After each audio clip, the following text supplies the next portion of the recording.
Hope everybody's doing good. This is another edition of KC Music Talk. I am here today with a piano player, singer, and musician in Kansas City, Tiffany Barbee. How you doing? Nice to see you. Thank you for having me. You're welcome. We talked the other night over Dave's Jam a little bit, and I've seen you out at some of the jams over the last couple of years, and so it's always fun. You're always in a good mood on stage. You have good energy on stage, which that's always nice. Thank you for noticing. Yeah. I try to do that. I've always felt like, we have a choice. We have a choice to be happy or not, and I've chosen to be happy. Mm-hmm. Always. And that's my choice. Yeah, that's good. I mean, I know a lot of the musicians, especially this happens a little bit at jams where they can get up, and if they don't get up with quite the right person or whatever, they kind of just get a little bummed, and you can see it on stage, and it really kind of bums the audience out. Yeah, you have to be careful with that. Always be aware that people are watching you. Right. Yeah. It's a big deal. Even if you're not a star, people are watching you, and so just always try to be happy. Look like you like being up on stage right now. Actually, yeah. And even if you come across a situation where things aren't happening quite the way that you want, don't let it show on your face. Portray whatever you want to happen and then make it go there. I really think you can do that. I really do believe you can do that. Oh yeah. So you were telling me before we started that you've played kind of a long time here. Tell us a little bit about your career. Golly, I started when I was like 6 or 7 years old in gospel music in Arkansas, and so I'm 57 this year. So I've been playing music professionally for 50 years. So I do think I might know what I'm doing. I hope by now.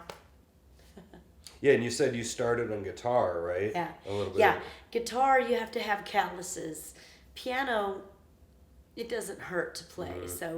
So sometimes I give up the guitar and the mandolin and other stringed instruments for a while because the piano is so easy and you can have fingernails and you can be a girl. And well, that's the truth. Yeah.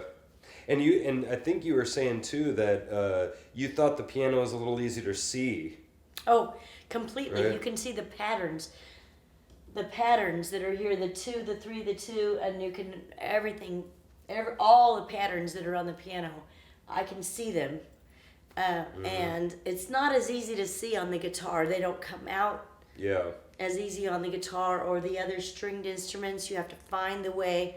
The piano, this is the way that it should be, and then it goes to all the other instruments. It's kind of the way that I think of it, Yeah. If that makes sense. Sure, yeah. Like, that's the way that it's laid out. Now, you learn that, let's put it to the other instruments. Sure. Did you ever, or are you right now like running your own band, or have you played mostly in other people's bands, or how's that? For 50 years, there's been a lot of stuff. Sure, yeah. I've been doing this for 50 years. I've been in shows. I've been in Vegas. I've been everywhere, man. I've been everywhere, But playing solo is probably what I've done the most. And then add other people. But when I pound out a left hand, so I don't need a bass player. And so, I can play by myself. I've never really had to have a band. When I have to have a band, I'm going to have a drummer because I pound out the left. I don't need a bass player to like, because a lot of times I have to pull my left hand up when I'm playing with a band because I've got a bass line that I'm doing. Well, it might not be the same bass line that the bass player's doing, so I got to pull this hand up in the middle and like sit on it half the time, because I've got this bass line in my head, Right. And so You're fighting with each other. Yeah. So if I yeah. were to have one other person that I would hire, first would be percussion. Mm-hmm. Percussion. Yeah. Hands down. Yeah. Percussion. Because I've got, I got enough going on here that I can hire a percussion person and have two pieces. But I married someone who sings bass and plays harmonica and plays percussion, and so now Craig and I we're working it out. Mm-hmm. It's awesome. Yeah, sure. He's got 2 years to retirement, and then we're hitting the road, man. We're moving south for one thing. We're getting out of the ice and the snow. Looking right in the camera. Over it, huh? Done with the ice and the snow. Yeah. No. Yeah, I'm from sure. Arkansas. It's 20 degrees warmer every day in Arkansas. Plus, I'm the one that's going to have to, or get to deal with my mother and my father, when things happen. So we're moving south in 2 years. Yeah. As soon as he retires, we're heading south. And I'll just recreate my, I play a lot of retirement homes. Mm-hmm. And what you do, because here come all of us baby boomers, and so all the retirement homes are popping up on every corner, and you just walk in, and there's a piano in there typically, and you walk in and you say, "Can I play you a song?" And you play me a song, I'm the piano man, Mm-hmm. and I give him my card, and I've got a job, so I can drum up jobs down wherever we move as well. Sure. I've got 40 a month retirement home jobs right now in Kansas City. Holy crap. Yeah. Wow. I play a lot Yeah. of retirement homes, and I make as much for 1 hour at the retirement home as I ever did, disregarding tips, Right. at any 4-hour gig. So 1 hour at the retirement home, Right. I make the same money because they have budgets. Sure.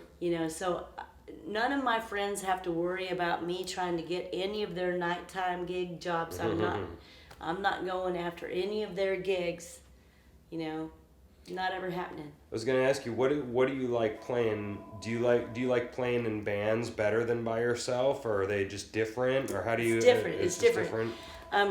When I play by myself and when I've got an audience and I can just what do you want to hear? I've got Patsy Cline to Frank Sinatra. What do you want? And I know thousands and thousands of songs and some of them all the way through, some of them snippets, but enough to keep them happy. Mm-hmm. They want to hear a little bit of this, I got it. They want to hear a little bit of that, I got it. But I think you've probably noticed, because we met at Knuckleheads, that when I get to play with a band, it's a whole different thing for me. It's like an enjoyable thing that has nothing to do with, it's not a job.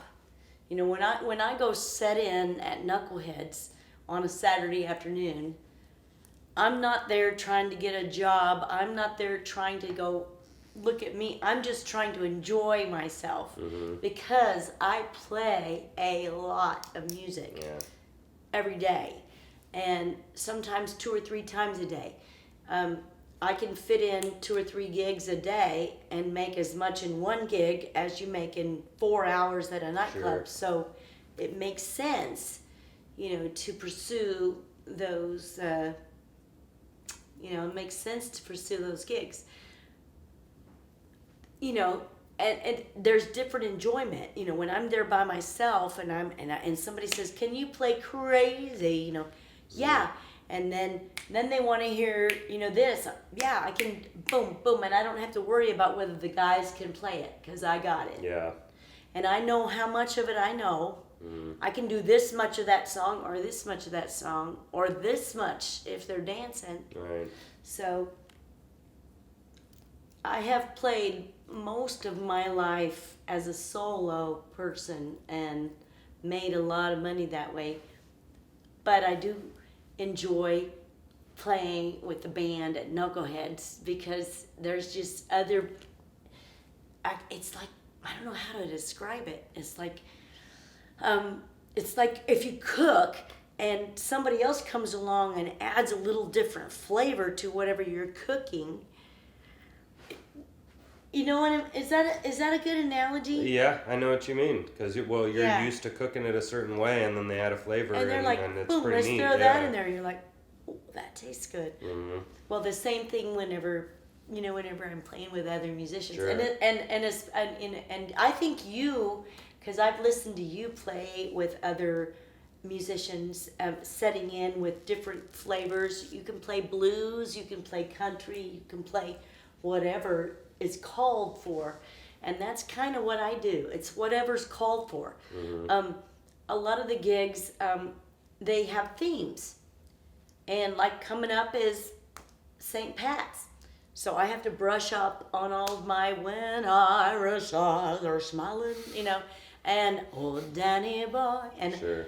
all of the Irish stuff, one of the most poignant performances that I ever had was Christmas time 2 years ago when we were at a memory care facility. When they can't remember their family, they can't remember what they had for breakfast, they can't remember anything, but they can remember Christmas songs. Yeah. That's pretty and amazing, they were isn't singing it? the Christmas songs. And my husband and I, after this one particular event, this was 2 years ago, we got in the car and we looked at each other and we just held each other's hands and we just started bawling because it was just, they knew the words to those songs. They didn't know what they had for breakfast. They didn't know their families. They don't remember anything about their lives, but they remember those songs. Yeah, that's kind of an amazing thing about music is that because that's long-term memory right there, and the meals is the short-term, obviously, So that, and I've heard that a lot with people. My grandpa is getting like that. He's played for forever, and it's pretty funny how he remembers all these songs, and then there's other things he is kind of slipping a little bit right now. But that's just. But I think it's hitting your brain in like a million spots, and there's got to be something there, and I don't know There's neurological, I'm not a neuroscientist or whatever, but there's something there about and also I would think not just the memory of hearing the song, but there's got to be like literal memories with it too, this one time in high school when it came out, yada yada, even when I taught Vacation Bible School, they teach things in music. They couch it in music form, Right. So everything's in music form, and you can learn it if it's in music form. We remember the songs So there's there's stuff with that, and I've never really studied it, and all that, but I've studied it as living it, and I can tell you it's true that people remember songs.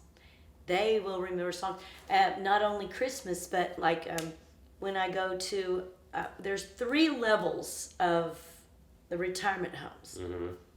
There's just retired, which is independent living. They're going out and going out in the car, and they're going to Walmart, and they're doing all.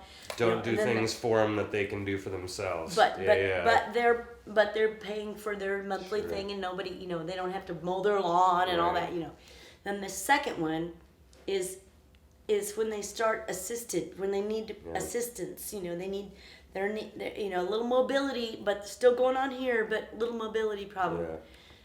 The third one is the memory care, when they really can't remember. And not only Christmas songs, but songs like Route 66, well, if you ever plan to motor west, and their toes start tapping and the fingers, there's just nothing like it. And I leave there feeling like I have done something that is bigger than just a job, if you get my drift. Oh yeah, totally. Well, it's funny that those ladies or whoever's there, they were probably bummed all day. No kidding. It's possible, and then they get and hear somebody that, comes in with and a all little of a sudden, bit, yes. and So I come in like sunshine, because my like my sunshine, dad, Actually, my nickname was Sunshine. My dad said, "You are my sunshine, my only." So I kind of decided when I was a kid that my job was to be sunshine. Yeah. So I kind of took that and ran with it. Yeah, it's really important. It's kind of on a cheesier, deeper route, of all the stuff in the what seems like more important things in the world. This happened on 9/11. They were talking about to our college that because we went to orchestra and they're like, well, with all the stuff, this seems like a really irrelevant class or whatever to go to, and they're like, you got to see it a little differently. You got to see it that this may actually in a weird way be one of the most important things that you do today is just understand that this is your outlet. Because they're 100% right that we don't need this to live. We need food, water, and shelter to live, but we need this to not go crazy. It's what sports can fulfill. For some people, sports can fulfill that type of a role for them, but we need this arts and sports and things. Even TV and stuff to not go insane. I'm totally Netflix. I'm like, movies is another. I'm a Netflixaholic. I could be like, give me a 12-step program for Netflix. Except you have to admit you have a problem first. Yes, that's true. But it's really important, right? I mean, I do. I chill down into that, and we all have our little things that we chill down into. That we kind of back down into and just kind of back off and let things settle. Yeah. Sure. Yeah. Was there something when, like, over the years or whatever that was kind of a thing that was typically tricky for you, or things that came really easily, or for myself it was dealing with classical people and then having to go deal with like country and blues people. That was my thing that was tough. Because you were trained on that. Well, see now, and none of them wanted to practice, and so that kind of thing was. They're like, it wasn't the playing for me; it was dealing with the personality. But was there something? Personalities. Well, that could be. I had some personalities. Mm-hmm. Oh yeah, there were some personalities. Yeah. Oh, absolutely. There were definitely some personalities that decided that they were all that and a bag of chips, and and you had to. Kind of like, okay, how do you want to do it? Because they would figure out that this is how they want to do this, and maybe they're a nominal star. I played through the years. I backed up, opened for, been around many stars, sure. Nominal and bigger, and depending on wherever they were. And some of them had different personalities, all of them, and they had a way that they were, the way that they dealt with where they were. They were dealing with what they had to deal with, Mm-hmm. And as you get older, you start to realize that, everything really isn't about you, when you get to that point, I think you start actually like growing up, when you start to realize that, when I walk in the room, everything in this room really is not about me. Mm-hmm. There's all kinds of people having all kinds of stuff going on all over this room, and I just have to kind of figure out my way to fit in, and not, have I think the worst people that I've had to deal with were the people that really thought they were all that through the years, because they could sing and they could play.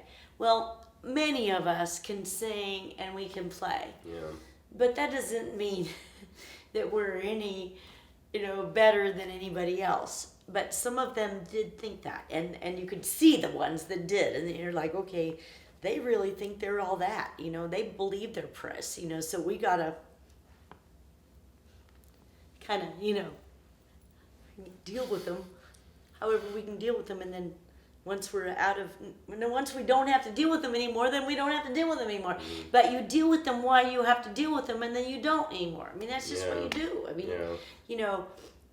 People have all sorts of levels of how they believe that they are, and just don't believe your own press, for one thing. Mm-hmm. When you show up to a jam, my problem is this is one of my problems, And thankfully, Willie Benny, Wally, yeah. Wally, he was like, tell everybody what chords you're doing, because I would assume that everybody knew House of the Rising Sun. It's like 4 chords. If you're a musician, you should know House of the Rising Sun. It might not be part of your wheelhouse, Yeah. And so early on in the jams, Wally was one. He was like, tell everybody your chords. Tell everybody what you're going to play. And so thanks to Wally, I learned to slow down and go, okay, we're going to do this, we're going to do that, we're going to do this, and this is going to be and find out if they know the 1, the 2, the 4, the thing. Because if they don't, you're holding up the 1, the 2, the 4. They don't know what that means. So if they don't know that, then holding up the 1, the 2, the 4, the 5, that means nothing to them. Even so, you're still holding fingers up in the middle of the song, and it's for those who do. Yeah, and even So we've talked about the jams, on most of these most of the shows so far, because all of us go a lot, and it's a big part of the scene, and so I think definitely we get the people like me that have gone a lot, 200 to 300 of them since I've been to town. Now it's a lot of us are starting to get what this is, and get the etiquette and let others play. Let them play. Don't pick us. And every now and then I'll pick a song that's not conducive to letting everybody play, and I'm like, oh, my bad. I've done that. I've actually said, my bad, not a good jam song. Yeah. But we all got to learn what those are. Even if we've played a long time, it's like you just go a bunch and start think it out before you go. Like another example of that is picking a song that doesn't really have any solos in it. It might be okay and it might not. You don't know.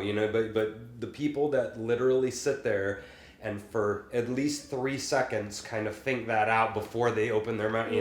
Yeah. And that's the kind of stuff that I've been really frustrated with, is the people that don't sit there and think that out for 3 seconds. Is that they just kind of throw go a song for out it there I've totally been guilty of that. Yeah. You get up there and you're like, I just came up here to play. A lot of times because here's a really interesting thing about me in particular, because I sing and play all the time by myself. So when I go to Knuckleheads, for instance, on Saturday afternoon, I want to play. I sing all the time. I don't really care. I'm not trying to be a star. I'm not trying to get a job at Knuckleheads, I just want to play. And so sometimes I have to go, oh, you want me to sing one? And then I think of one, and that's like, oh crap, that wasn't a really good one, And so that happens every now and then, because I just want. Every now and then I've told Billy, who, by the way, I do want to shout out. Billy Ebling does lead, and Mark and Dwayne, they lead one of the best jams I've ever gone to in my whole. Consistently, because they police it. It's never too loud. It's like 3 songs, everybody's off. 3 songs, they're off. 3 songs are off. It's policed. You go to other jams and it's like 10, and they turn it up to 10, and you just can't get any louder than that, Loud does not mean good. Loud does not mean good. That is something musicians don't seem to get. They're like, let's just crank it, and if I'm louder than everybody else, I'm better than no. Tastefulness is really, would be a good thing to bring back tastefulness, but so just kind of like listen to each other. Back down, when it's time for somebody else to take a ride, back it down, bring it up, back it down, bring it, there's stuff that you could do, along those lines. But I do have to say that the best jam that I've been to overall through the years, 14 years, the Saturday afternoon jam at Knuckleheads, because they run it right, you know. They never let anybody take it over. Sure. Yeah. Every now and then you'll get a jam where somebody just ramrods and takes it over, and the person who's running it is like, they're trying to catch up to take it over. Well, take it back over. Well, too late, so. Back to what I was saying with the stuff that was hard for me at first, it kind of gets into this jam question of knowing that we all got to kind of get up, especially jam wise, we all got to get up and kind of suck a couple times, and everybody knows this, we all know this deep down, that when you have a newbie or whatever, you've got to let them get up there a little bit and kind of feel their way through and try it, maybe even at least 10 times, up at jams to really figure out what this is. Give them a break, give them a break, give them a minute. But even just a couple of times, but that is what I'm trying to figure out with doing this show is where does that line start and stop? Because what we just said was, I hate it when they yada, yada, yada, but then we know that we got to let people kind of get up and sort of figure it out. When does the time come when now it's the 30th time, or in some people's idea, maybe like the 6th year they've been out to these jams and they apparently still don't get what this is. They don't understand. So I'm not really worried about them, because this is where I started to get, because what I wanted to do is I wanted to get them to change, like take them aside, you talk, you talk to them and and so I'm trying to figure out part of the psychological stuff with this is that some people just aren't going to change. They're not going to change, and so that leaves it back on me. Some people don't get it. Yeah. They don't get it. They just don't get it. They don't understand etiquette. They don't understand letting people take a ride, walking all the way across the stage to let everybody who wants to. You want one. You want one. You want one. You walk all the way across the stage to let them take a ride. They don't get it. So like I said, where I'm at is so now that's on, I've let this be on me now, cause some people will, but some people won't, do the changing or whatever. So now I'm back to how am I going to take my attitude into this? Yeah. And so I'm trying to balance that of one. I don't know if there's a perfect answer for it, but because it depends on the individual. I mean, it's completely individualized. How mad am I going to get at this? That's really the question. You know what I mean? You can't. That's never bring anger to music. Yeah.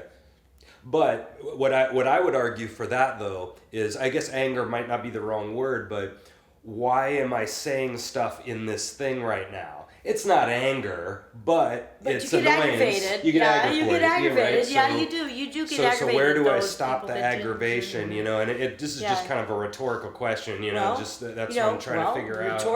Rhetorically, you could just choose not to go to those places where. That is your choice. To choose not to go.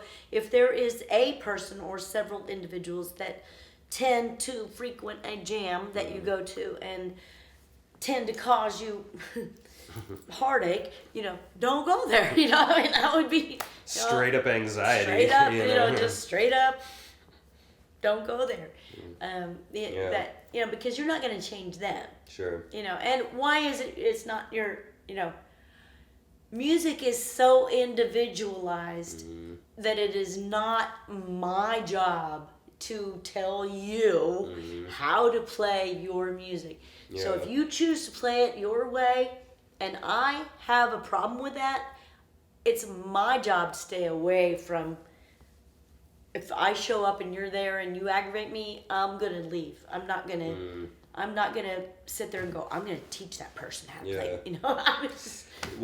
It's just not my job. Yeah, that's interesting, because that's another thing. This is on a way deeper or higher level than probably need to go, but this is more of a philosophical argument I've had in my head about what you just talked about is there a right way and a wrong way? And that's interesting because I've been arguing with myself for years. What do I call cueing though? Wow. You know what I mean? If we're going to talk about that there's no good and bad and everybody gets to do it, well, how do I feel about people cueing? How do I feel about you pulling back on your solo? How do I feel about turning your amp down a little bit? Well, to me, that argument is no, there actually is a better. There is a right way. You know what I mean? There's a better way. Do you know what I mean? And there's a majority better way. Right. Which we would all agree would be that we all turn down a little bit so that person can shine, and then we go to the next one, and there's a better way to do it. My choice, that's what I call the better way, but that's my better way. That's why it's a jam. It's why it's all different. I mean, there's people everywhere we go across the country. We were just in Memphis. We were. And we walked in the room, and they knew we were musicians. I mean, we walked in, and they're like, "You're a singer," and I was, and he pulled out his harmonicas, and we're on stage in Memphis. You carry yourself a certain way. I don't know, Then there's other people that carry themselves a certain way where you don't know if it's going to be a train wreck or not. It's like, if I ask them up here, are they going to know what key? Are they going to know key? Do they understand? There's different levels. Sure. When you get raw entertainer people up there that only know how to play in G, that's it. They can play in G, and that's it on the guitar. And they have to use a capo if they're going to play an A. Because then. But they're serious musicians. Right. They're good. So you got. Yeah, it's hard, Yeah. That's what I'm dealing with my students a little bit, is this idea of, these 7,000 really good professional musicians have all practiced a lot. Some of them have their nose in the air because they can. But this is again really way deeper, but. This is what we call kind of a hierarchy. That's what I'm trying to wrap my mind around. Is there a hierarchy of getting to be really good? So then my next question is. It depends on the genre. Well, totally. But we can get into the genre. So then then take any genre. Is there a hierarchy of how you kind of play that? Right is wrong. That's a wrong word, but better than some other ways. Oh yeah. Well, then that leads me to the conclusion of. So then other people then would be doing it worse or better, and this better or worse thing is tough. It's a tough argument, totally tough. But then I come to the point back to what I was saying is, okay, so if I think and again this is another hard word of objectively understand that this is every good country song in history has had these 4 qualities. So people that aren't doing it like that are doing it they're just wrong, Exactly. And so then if I take that, I'm going through this whole elaborate philosophical argument. So if they're doing it wrong, and then what do I need to do about that then? So then now I watch them and they're doing it wrong. What do I do about that? And now I go down to this chain. Okay, now right? here is the final to me. Okay. Because music has the player and the listener. Has the player and the enjoyer, the people that are dancing, the people that are enjoying the music. If they're enjoying the music, it's right. That's another perspective. That's a lot of people have. It's right. And a lot of times, people get they get their nose up in the air about, you're not doing this right. You're not. They're freaking dancing. We got the beat going, they're dancing. Right. So, we're playing it right. It's music that they're enjoying. And that is one thing with the genre, with, in Kansas City. We got the whole jazz and the blues thing. You can play the blues probably with some feeling if you play jazz. But you can't necessarily play jazz if you play blues because there's a bunch more chords and all that, So there's all of that, and I'm going to open up a can of worms with this. Oh my gosh, because I got a bunch to say about this. Maybe I won't say everything I got to say about this right now.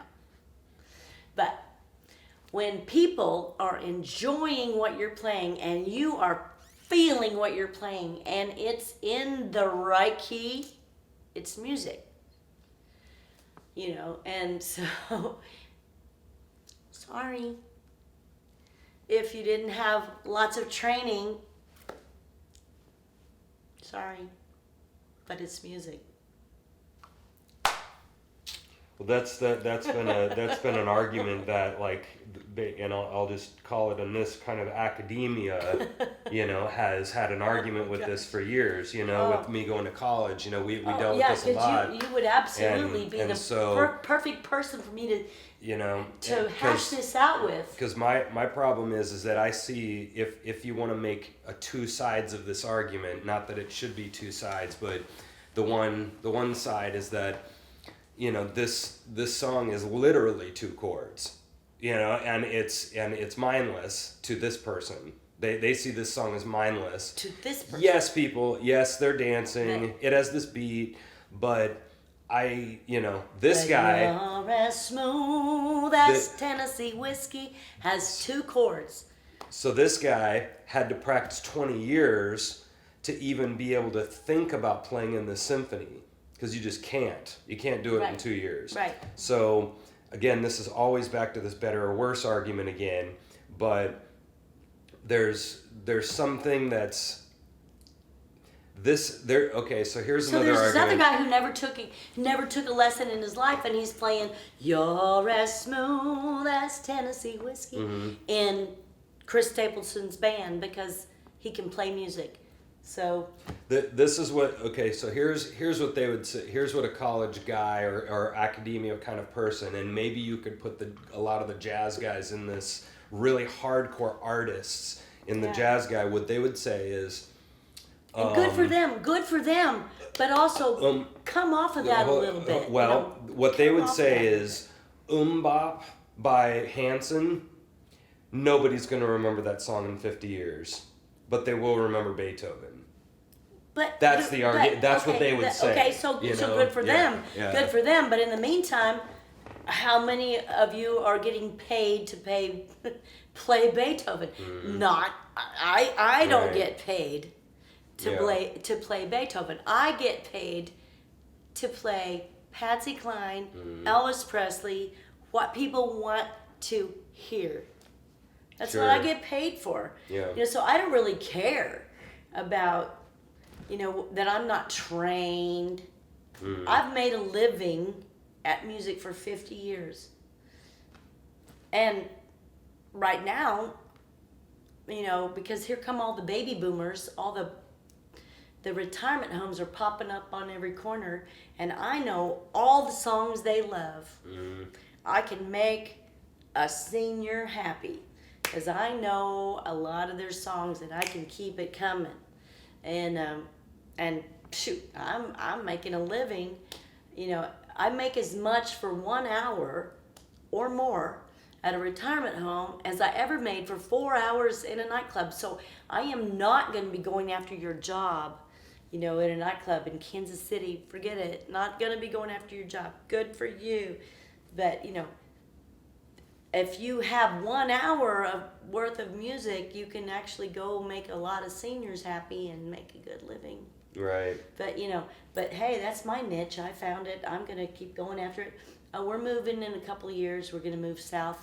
As soon as he retires, we're headed out of this weather. And I'll drum up all of those retirement homes again because they're all down in Arkansas. You walk in and you got a card, there's a piano, you walk over, you say, hey, can I sing you a song? You sit down and you play. You're hired the next day. It's not rocket science. And I just don't have that much respect for the trained musicians who look down on me, you know. Yeah. I look down on them. I'm like, sorry, sorry, dude, you feel that way, or dudette, but no. Yeah, and that's kind of what I was trying to get at. I've been know making how a to living feel at music about my that. whole life and having a great time, and you know what? And I'm good for you that you can read music, but Google and YouTube, and I got any song you want to hear. So. Yeah. I used to have to buy the album or, pray the words were in there because you have to understand what they're saying.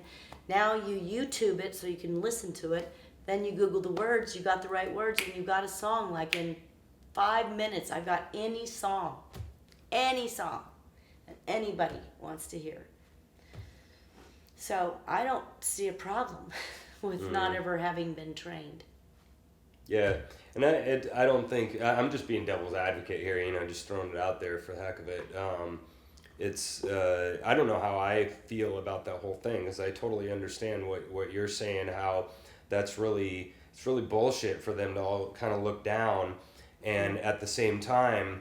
It pretty much is, because, I'll go head to head with them. Yeah. I'll go head to head. I can entertain somebody. This is entertainment. Yeah. I can entertain somebody, whether I was trained or not. So I'll go head to head with them. I would. Sure. I would. Yeah, and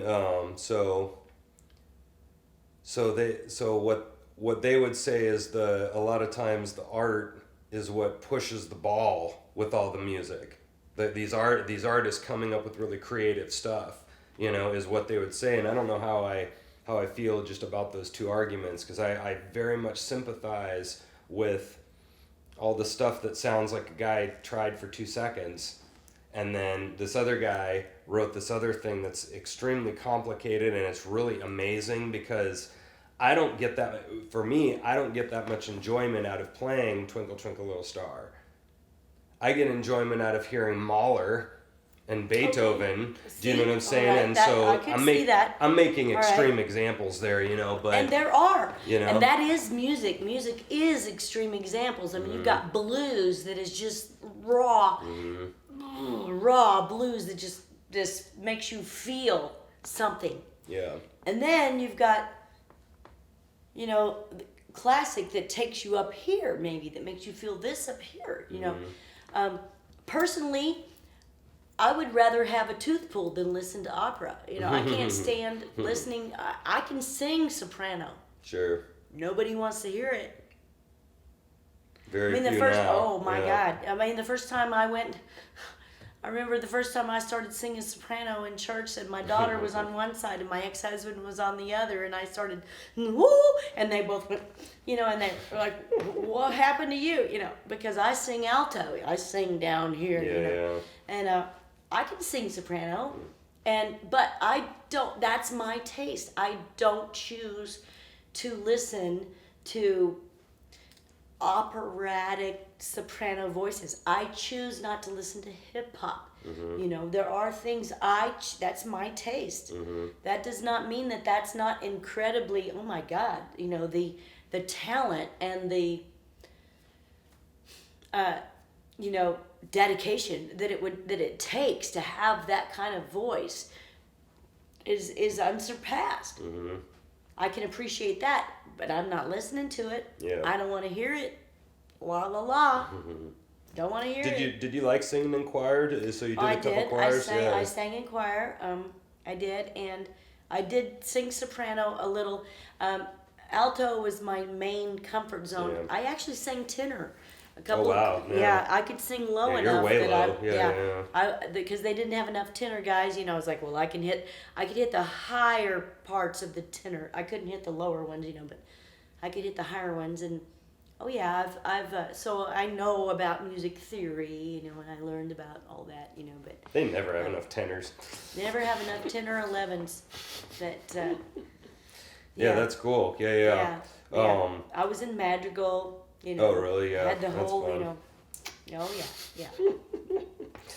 That's cool. But the music thing, no, Mm-hmm. I just never, I just taught myself. Mel Bay, learn how to play the guitar, was how I learned about the guitar and G, C, and D, and why C has F and G, and why the cycle of fourths and cycle of fifths, and I learned all of that from Mel Bay, learn how to play.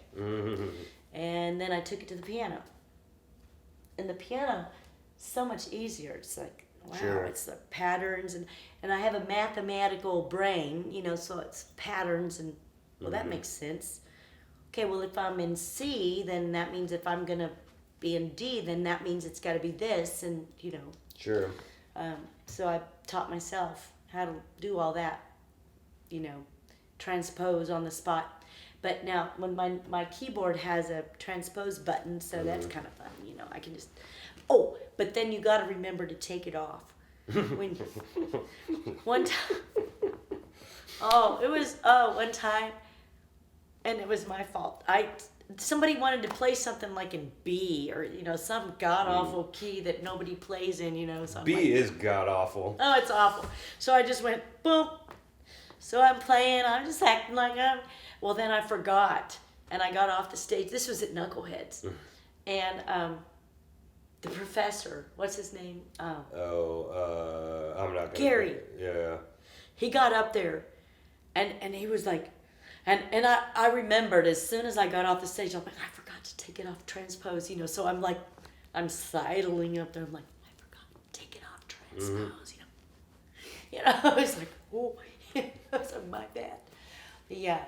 So. Yeah. And and there I am talking about capos, Yeah, it's the kind of bluegrass. similar, Recently we went to a bluegrass because we play a bunch of different styles of music, and we went to a bluegrass thing this weekend, and I was playing the guitar and and all that, and everybody's using their capo. I'm like, just play an A. Why can't you just play an A? Why do you have to have a capo? Yeah. Can you only play in G? Right.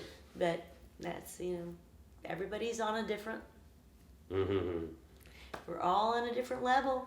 So I got one. We're probably almost done here, but tell me a little bit about your experience, specifically being like a woman in the music business. Have you experienced some really crazy stuff, or how long did you say for this one? No. Oh yeah, there's been some stuff, but being able to really play has saved my ass. Explain that. Why is that? If I was just a chick singer, I couldn't stand it when, they wouldn't even carry their microphone stand. I'd be in different bands through the years, and I'd be the keyboard player and they'd be the chick singer, and I got my microphone. Like, well, carry some shit. We're all carrying stuff. We all got to make this happen. I couldn't stand it when somebody was just a chick singer. But, oh God, just being able to hold my own, I've been able to, I can also kick some ass, so, I've also been able to hold my own in that way, so don't mess with me, but I could always hold my own. I never had, I was always able to hold my own. Sure. I could play my ass off. They said this on the Ken Burns jazz video, and I think it was Mary Lou Williams. I think the lady from, I think she was the one who said it, but she was talking about that guys in general, and this is back to the kind of philosophical, psychological stuff, is in her opinion, if you could really play, the guys start treating you a little more like a sister. Absolutely. And I don't know if you agree with that. Absolutely. That is so true. I have brothers. Mm-hmm. Everybody that I've ever played music with is my brother. Mm-hmm. And that is absolutely the truth. They were like, well, dang, all right. I think one of my best friends in the music business in Kansas City is Max Groove. Mm-hmm. And I think when we first met, I first came to town and I was playing down on across from the Blue Street. What was that called? Danny's Big Easy. Yeah. way back. Yeah. And I was, a little blonde chick playing the blues, and so word got around, so they came across the street, and I think he told me when I said, hey, could you grab that amplifier? And he was like, just, she's my sister. And we're like best friends, we've been best friends ever since I would die for him. He's my friend. Yeah. I think he would too for me, you know what I mean? So, yeah, absolutely. There, through the years, there have been some guys that have a thing, they get this, well, little lady, let me show you. Yeah. And I, I'm just like, match me note for note. I got it, and so I just never have felt inferior to anybody because I've always been able to play music and keep people happy in the audience, and that's what really matters. It doesn't really matter how many notes you can sing in a phrase. Like, I love Mariah Carey and I love Whitney Houston and I will never be able to sing like them, Little kids are growing up now listening to them and matching note for note, and we've got these kids growing up that are going to be able to sing like crazy, My buddy called it super freaks. Like we had Jimi Hendrix who were freaks, they're but now we have because just it's ridiculous. just like when people are trying to match the swimming and match the the high jump and all the things that everybody just tries to get better and better and better, and that's what you do. That doesn't ever take away from what you can do. I mean, you're never going to be the prettiest, the youngest, the fastest, the strongest, the best guitar player, the best piano. Be the best that you can be. And just do that. And be happy. And that is the best answer to any life question you could ever have. Just be the best you that you can be. There's something that you are the best you that you can be. There's nobody that can be you better than you. All the things that you can do all together, combine to be you. There's nobody that can be you better than you. But they might be younger, they might be prettier, they might be faster, they might be stronger, they might be better violin player, they might be a better piano player, they might be a better guitar player, but all in all, they're not a better Rob Foster. You're the only Rob Foster. Holy moly. Last question for you. Tell me a really crazy gig you got to do. Or a really, really, really great gig you got. I mean, you can answer it however you want, but tell me a gig story. Oh, gosh. Well, there were some cool ones early on. This is pretty funny because I was 11 and I was in the Arkansas. I was from Arkansas. So Little Rock, or it's the Arkansas Country Music Association. And we would they hired like Willie Nelson and Hank Williams Jr. and all the big names to come. And I was 11. So I was like armpit high. So early on, I get to go on their buses. They go, hi, little lady, and I'm armpit high. Should be enough right there. And I got a real good picture of music should be something that you own rather than letting it own you. As an early, I was like, I don't want to be on this nasty bus with all these nasty, stinky, they stunk, and it was stinky, and I was, and I was like, I don't want to do this. So I grew up and wanted to have a child and have a family, and music has been, I have owned music. Music never owned me. Music never dictated how I was going to live my life. I owned music. And that I learned that early when I was like 11, going on those buses, and they're so stinky, and and I was like, I don't want to do this. No, they were so stinky. And so yeah, really truly that, they would have the fans on stage, where you could smell. Yeah, they didn't bathe very often. So yeah, that left a mark. Totally not gonna go there. Yeah, it's not gonna own me. But sometimes that happens with a lot of us. That we've talked about that a lot with all of us that are kind of gigging quite a bit. Is that, and that is one thing I will agree with you about the people that get a little bit stuffy. Is that when they do start getting stuffy and it is kind of about the work. They can lose the love of it, and that is a problem with that argument. And so, I mean, that's really great that it sounds like it was always fun for you, so it was never a drag. Never a drag. And the thing I will say about that is this happens with my students a lot, though, is that when they, because I feel like this argument is a little bit half and half. That's just my personal opinion, because like I was kind of saying earlier, is that I've got a lot of students, and they're sometimes you'll have a student and they're just as good as they were last year. They haven't done any practicing, and then they're sitting annoyed. That's Do you know what I mean? It's like, it's not that they've sat there and said, no, I choose to not care about this jazz or this, getting this good. And then the blues scene is, for example, some guys who have learned their 6 chords and now they can play 500 blues tunes, and then that's fine. If they don't want to play jazz and they're genuine, they don't care about all that stuff. I want to do this, and I have no problem with that. My problem is when they keep saying, man, I wish I was better, and then they start in all that stuff. That's where I come back over to this side and go, well, these guys have sat in the practice room and actually tried the couple extra chords. Now they have 200 more songs they can play.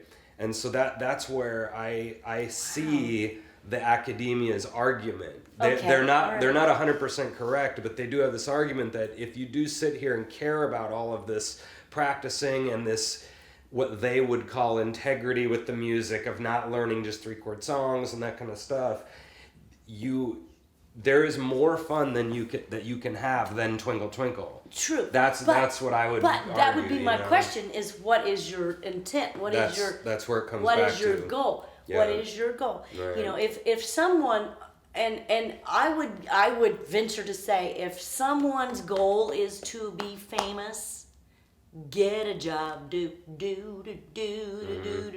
Get a job. Don't even. If that is your goal, to be famous in music, that is so rare. Have music be your joy. Some part of you that makes you shine, that makes you different than others, maybe, but don't try to make it, because my brother is he's a musician in Nashville. He has written many songs. He's been a busker, a side musician in Nashville for many years. He's way older now. This moment of clarity that he had, this was 20 years ago. He said, back when they were young and pretty, back when I was young and pretty, they wanted old and grizzly like Willie Nelson's. Now that I'm old and grizzly like Willie Nelson, they want young and pretty like Garth Brooks. Sure. And I was like, well, get a job, But so don't. Too many people just think, oh, I'm all that in a bag of chips, and there are so many others that are all that in a bag of chips. Just find a way to allow the music that you have to enhance your life, not define your life. That is the biggest thing that I can say as a 57-year-old woman who has had music be a huge part of my life for 50 years of it, is that I never let it own me. Yeah. I always said, I'm going to play music when I want, how I want, where I want, what kind I want. I'm going to play blues. I'm going to play country. I'm going to play rock and roll, whatever. Yeah, that's why you never burned out. I it's never gotta burned be, out. you know, it's Never gotta burned be. out. And now I found this whole niche with the retirement homes where I'm like, you know, you want to hear? I got plenty of Frank Sinatra. You know, I mean, you know, and they laugh and they love it, and I love them, and it's an hour and I'm done and I'm down the road. Yeah. And listening to, you know, blues on my XM radio, you know, to Bonamassa, you know, Joe, you know, whatever, you know, I love all of that. And, you know, my husband and I, when he retires in 2 years, we're going to travel doing whatever we want. A lot of gospel. I wrote a bunch of gospel songs, country style, you know. Sure. We're going to do music the way we want to do music. We are not going to try to be stars. Never ever wanted anybody looking into my life that much. I don't want anybody peering into my, you know, I want to be able to go, done. Yeah. You know. So yeah, so I never wanted to be a star, and I think a lot of people do. They just really, you know, my brother for one. I mean, a lot of people just, oh my God, I gotta be a star. You made you can wear one outfit. You can eat one meal at a time. You can drive one car at a time. You can live in one shelter at a time, and you just don't need to be a star. It sounds like what you're talking about is something that I've heard before. It was like when you make your destination the goal, like the star is the goal. What you did was the opposite. Is you made the, not even the journey, that's cheesy, but you made the along the way to be the fun part, and then you ended up sort of where you needed to be. Yeah, you I know? don't need to be a star. And when they set the goal, it's like, what happens if you don't make the goal? God, you know? yeah. My brother is like, oh my God, I never. You know, well, Yeah. I never wanted to be like that. And he's miserable and you're not, you know, and that's probably just, you know, like you just said, that's attitude going into it, you know. Going into it, never cared to be, never cared to have anybody in my daily business. You know? And so, yeah, but music has been a very big part. But I make it you know, it's my choice. Like whenever I do the themes, I love the themes. When they say, okay, now coming up is St. Pat's. Yeah. So I'm going to brush up on Danny Boy and I even do when I wish eyes are smiling. I mean, I do the accent and everything. Why not? With a smile on my face. And they love it and I love them. And that's great. Yeah. I have so much fun. And I'm going to die happy. I'm not going to die like, oh my God, I was never a star. Right, yeah. That doesn't matter to me. Well, it sounds like a great attitude, and probably wrapping up a little bit, but definitely keep doing what you're doing. It sounds like you're having a lot of fun doing it, and have a good attitude, and come out and you know, you'll be out at the jams a little bit doing. It sounds like you're doing the retirement homes, and that's great. Yeah. You know, 2 more years, and then we'll probably move south. So you'll see us for a couple more years, and then we're gonna. It's cool, definitely. Go to warmer weather. Good luck with that. Oh, that should be fun. It's 20 degrees warmer. All year every round. day. Where we're thinking about moving, and I'm like, I could put up with some of that. You bet. Well, Tiffany Barbee, thanks for coming. Oh, what a pleasure! Thank you for having me. Yeah, no problem. So we'll be back next time with more interviews of some other person talking about stuff. So we'll see you guys later. Keep playing music. Mm-hmm.